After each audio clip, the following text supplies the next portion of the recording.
Jai Shri Krishna everyone. Now we discuss the topic is illegal contract in detail.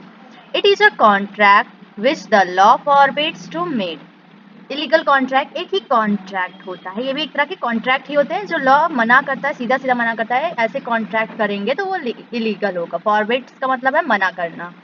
The court will not enforce such a contract but also the connected contract. जो court है ये कहता है इससे जो related और भी जो इसके साथ, जैसे कोई इलीगल कॉन्ट्रैक्ट है उसके साथ दो कॉन्ट्रैक्ट कर रहे हैं साथ में, एक ही चीज, एक ही बंदे दो कॉन्ट्रैक्ट, एक इलीगल है और एक लीगल है, तो वो भी कॉन्ट्रैक्ट इलीगल ही कहलाएगा अगर हम करेंगे तो। All illegal agreements are void but all void agreements are not necessary illegal. सभी इलीगल एग्रीमेंट वाइड होते हैं, लेकिन जो वाइड एग्रीमेंट्स होते हैं वो जरूरी नहीं है कि वो इलीगल हो, क्योंकि वाइड एग्रीमेंट्स हम किसे बोले, अनकॉल्ड हैपनिंग इवेंट, कोई ऐसी इवेंट्स हो जाए जिससे कॉन्ट्रैक्ट्स वाइड हो जाते हैं। Despite there is a similarity between them is that in both cases they are void ab initio and cannot be enforceable by law. इसके बावजूद भी क्या थे, कुछ भी केसेस जो हम किए रहते, जो दो पार्टी आपस में की रहती हैं वो शुरुआत से ही वाइड एब इनिशियो, मतलब शुरुआत से ही वो वाइड रहती हैं। एब इनिशियो मतलब शुरुआत से ही, और वो लॉ भी उससे इन्फोर्स नहीं कर पाएंगे, इन्फोर्सेबल नहीं है, और ऐसे कॉन्ट्रैक्ट नहीं करना चाहिए। जैसे हम माइनर से किए, कोई माइनर से किए गए कॉन्ट्रैक्ट वो वाइड एब इनिशियो रहता है फ्रॉम द वेरी बिगनिंग। अब कोई अनसाउंड माइंड हेड है, हम उससे जाके कॉन्ट्रैक्ट कर रहे हैं तो वो भी एक वाइड कॉन्ट्रैक्ट ही हो जाएगा उस टाइम पर। Example 23, contract that is immoral or oppose to public policy are illegal in nature.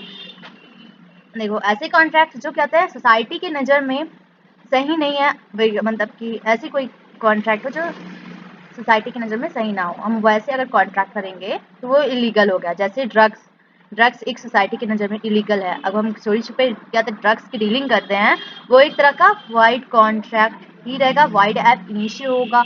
या तो हम किसी को मारने के लिए कॉन्ट्रैक्ट कर रहे हैं तो वो भी कॉन्ट्रैक्ट इलीगल ही है। Similarly, if R agrees with S to purchase brown sugar, it is an illegal agreement. मतलब अगर R कहते हैं S से कहते हैं परचेज करता है ब्राउन सुगर, तो वो कहता है एक तरह का इलीगल एग्रीमेंट होगा।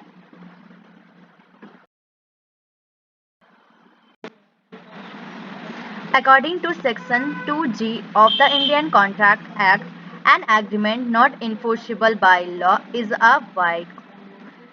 According to Section 2G, law clause ji of section 2, हम इस तरह पढ़ते हैं, ऑफ द इंडियन कॉन्ट्रैक्ट।